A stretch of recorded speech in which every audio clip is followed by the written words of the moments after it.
Robert Rhoades, aka the truck stop killer, was convicted of torturing and killing 4 people between 1989 and 90, and is suspected of killing up to an additional 50 women between 75 and 90 while on the job as a long-haul trucker. But he's maybe most famous, or infamous, I should say, for taking this photo. Disturbing, I know. I'll get to more on that later. But in the meantime, hitchhiking, pirates, bondage, shitty serial killer nicknames. We got a lot to talk about today with Robbie. But before we get into that, if you're new here, hey, welcome. My name's Josh and this is Breakfast Cereal. Don't forget to hit that subscribe button. I drop new episodes on bad people every couple of weeks. But I gotta be honest with you, I'm not sure where to even start with Robbie. I can't decide. I mean, this? Are you ready, kids? Or this? I can't go wrong, I guess. Let's start with this. Oh! I mean, this is one of the all-time greats, isn't it? Did the guy taking the mugshot say, okay, Rob, let's do one regular and then one silly one? What's he doing? I'm not sure I can think of a more ridiculous looking mugshot. Teddy K's was pretty rough, but like in his defense, I guess, the cops ambushed him and dug him out of a backwoods Montana shack covered in like his own shit and bacon grease. There's also Denny Rader's recent mug. Holy shit, run a comb through it, pal. I guess old BTK probably isn't taking too many selfies anymore. Okay. This reminds me of when Tinkerbell tells Robin Williams how to look like a pirate in Hook. Or like Robin Williams again, but as Popeye. That's more like it. The weird thing is that in this documentary I was watching on Rhoades while getting ready for this episode, at one point they said, he was able to coerce people to trust him. Trustworthy? Imagine it's the middle of the night on a dark, empty highway. You're looking to hitch a ride a few miles up the road and this semi-truck pulls over. So you run up alongside and this space appears out the window? You wanna ride? I'd fucking run for the hills, man. And I'm not even some young 20-something woman. Well, that's because as far as I can tell, this wanky fucking pirate look, Flop like a fish! it's a fairly recent development. The images I can find of him before his arrest, he doesn't look like that. So how did he end up looking like this? I don't know. No idea. I searched and searched and searched and I couldn't find anything. Maybe we can drum up some theories of our own down there in the comments. I'll start. So let's say you got the eye from a misplaced money shot from another inmate in the showers. Okay, let me hear your theories. Pop them down there below. Anyway, this was his other favorite look. Let me be honest with you again here.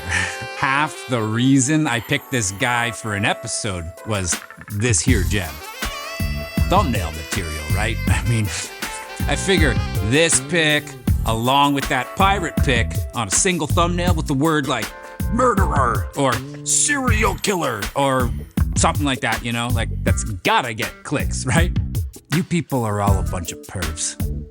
If I look at this channel's analytics, you know what the best performing thumbnails are?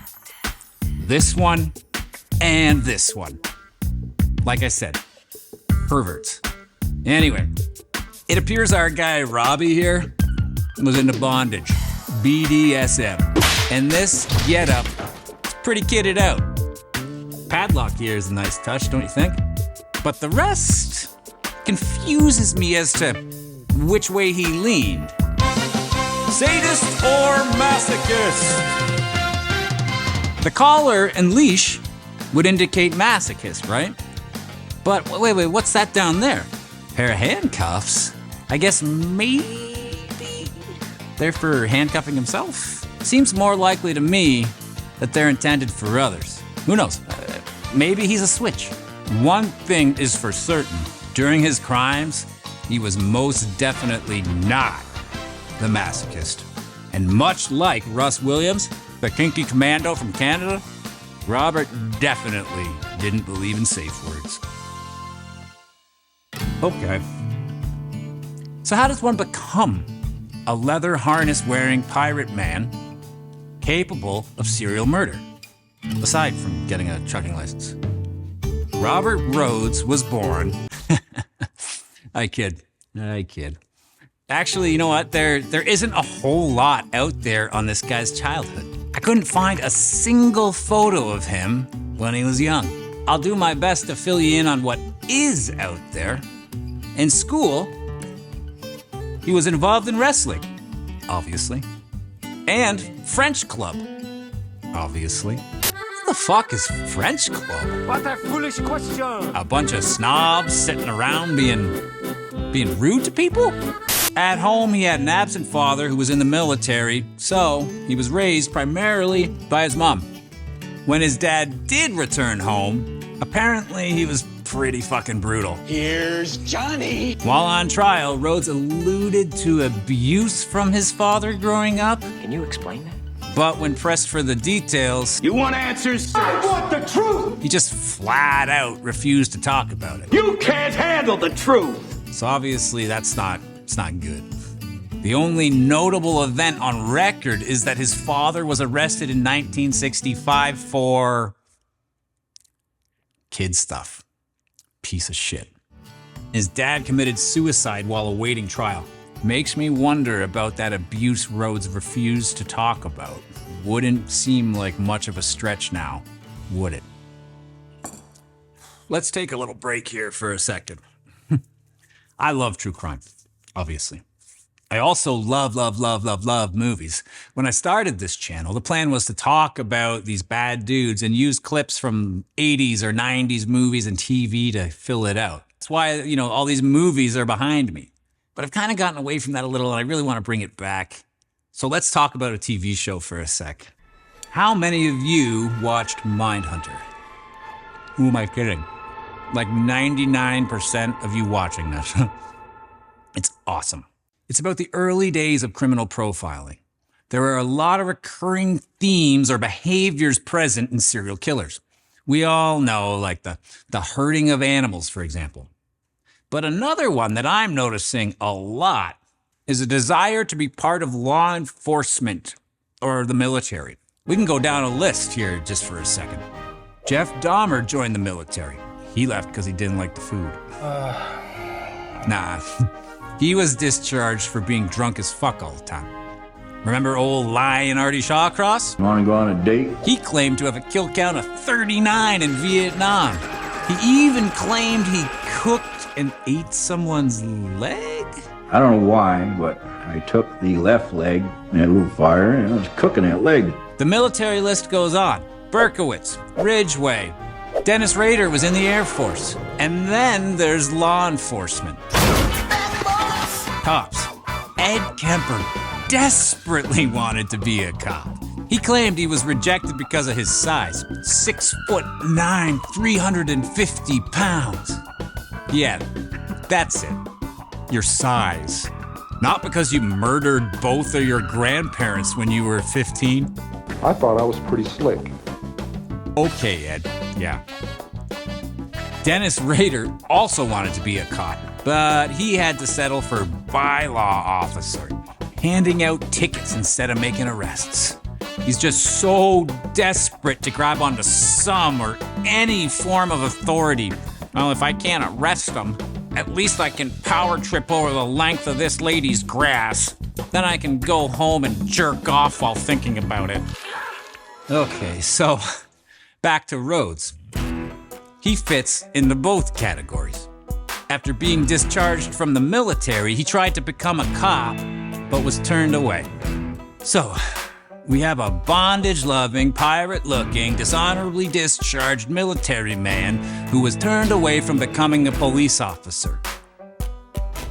Where to next? I'll let you guess. He was known as the Truck Stop Killer. No, He wasn't slinging coffee and slices of key lime pie as a waiter. Excuse me, Flo? He became a long-haul trucker. And this is where the trouble really began.